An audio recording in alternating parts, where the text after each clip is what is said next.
Hello and very good evening to all of you. ये medicine आप लोग जब भी कहीं प्राइमरी हेल्थ केयर में प्रैक्टिस करते होंगे तो ये आप जरूर प्रिस्क्राइब करते होंगे। That is Urispas. और 200 मिलीग्राम का अगर आप इसका कंपोजिशन देखेंगे तो ये फ्लेवॉक्सेड है। एक्चुअली ये वीडियो बनाने का मेरा जो एम है कि आप अगर कोई मेडिसिन प्रिस्क्राइब कर रहे हैं एज ए जनरल प्रैक्टिशनर तो आपको पता होना चाहिए कि ये मेडिसिन जाके करेगा क्या। इसकी सारी डिटेल्स मैंने अपने इंस्टाग्राम पेज पे दे रखी है, आप वहाँ जाके विजिट कर सकते हैं, मैं डिस्क्रिप्शन में डाल दूंगा।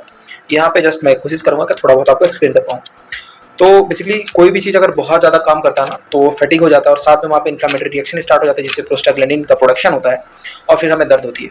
तो अगर किसी पेशेंट को यूरिनरी रिटेंशन हो रहा है या फिर ओवर एक्टिव ब्लडर है तो उस कंडीशन में क्या होगा, जो हमारा इंटरनल यूरिथ्रल स्फिंक्टर है, अगर आप एमबीबीएस है तो आपको ये पता होगा क्या जो यूरिनरी ब्लडर होता है उसके बाद हमारा दो स्फिंक्टर होता है, एक इंटरनल और एक एक्सटर्नल।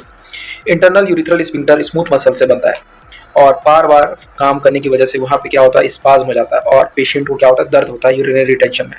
तो जब भी पेशेंट आपके पास दर्द लेके आ रहा है या फिर ओवर एक्टिव ब्लैडर लेके आ रहा है तो हम लोग क्या करते हैं, उसको ये मेडिसिन प्रिस्क्राइब कर देते हैं, टैबलेट यूरिस्पास 200 1/2। तो अगर मैं इसकी डोजिंग की बात करूँ तो बेसिकली हमें इसका डोज जो है 1/3 रखना चाहिए, TDS रखना चाहिए। और जैसे जैसे सिम्टम्स इंप्रूव होते जाएगा तो फिर इसका डोजिंग जो है वो कम करना है।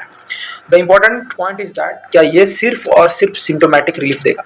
अगर पेशेंट को आपके यूरिनरी रिटेंशन के साथ आया है और बोल रहा है कि उसको लोअर एब्डोमेन में बहुत ज़्यादा दर्द हो रहा है, बहुत ज़्यादा जलन हो रहा है, तो ये टैबलेट दीजिएगा तो वो धीरे धीरे सिम्टम्स जो है वो रिलीफ कर जाएगा। लेकिन जो कॉज है, अंडरलाइन कॉज है, वो कभी भी ठीक नहीं होगा। तो आपको कॉज को रूल आउट करना ही करना है।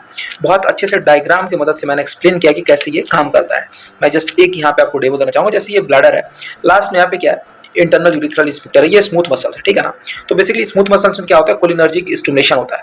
तो जब भी वहाँ पे कोलिनर्जिक स्टिमुलेशन होगा तो क्या होगा, वो कॉन्ट्रैक्ट करेगा और जब बार बार कॉन्ट्रैक्ट करेगा तो स्पाज्म होगा और आपको दर्द फील होगा, ठीक है। तो बेसिकली ये क्या है जो मेरे हाथ में है, ये एंटी कोलिनर्जिक है, ठीक है। और जो यूरिनरी ब्लैडर में स्मूथ मसल्स में जो रिसेप्टर होता है वो M3 रिसेप्टर होता है ना। कोलिनर्जिक के बहुत सारे रिसेप्टर होता है, M रिसेप्टर होता है और N रिसेप्टर होता है। M में M1 M2 M3 है। आप लोगों ने अगर फार्मा पढ़ा हुआ तो वहाँ पे आपको बात बताई गई होगी। तो जो M3 रिसेप्टर होता है ना वो कोलिनर्जिक रिसेप्टर है। तो जब भी उसको कोलिनर्जिक स्टिमुलेशन मिलेगा वो काम करेगा और क्या करेगा, इंटरनल स्फिंक्टर को कॉन्ट्रैक्शन कराएगा, ठीक है। अब हम क्या कर रहे हैं, एंटी कोलिनर्जिक दे रहे हैं। तो क्या होगा, अब जिस तरह से वो कॉन्ट्रैक्ट कर रहा था वो कॉन्ट्रैक्ट नहीं कर पाएगा और अगर कॉन्ट्रैक्ट नहीं कर पाएगा तो क्या होगा, स्पाज्म नहीं होगा, है ना। और इस तरह से पेशेंट को रिलीफ मिलेगा। तो मेरे ख्याल से डोजिंग, मैकेनिज्म ऑफ एक्शन और कैसे काम करता है ये सब मैंने क्लियर किया। अगर आप इसको विजुअलाइज और अच्छे से करना चाहते हैं तो इंस्टाग्राम पे जाकर के देख सकते हैं। फ्लेवॉक्सेड एंटीकोलिनर्जिक कैसे काम करता है हमने बताया। Have a great day. फिर नेक्स्ट वीडियो में मिलते हैं नेक्स्ट मेडिकेशन के साथ।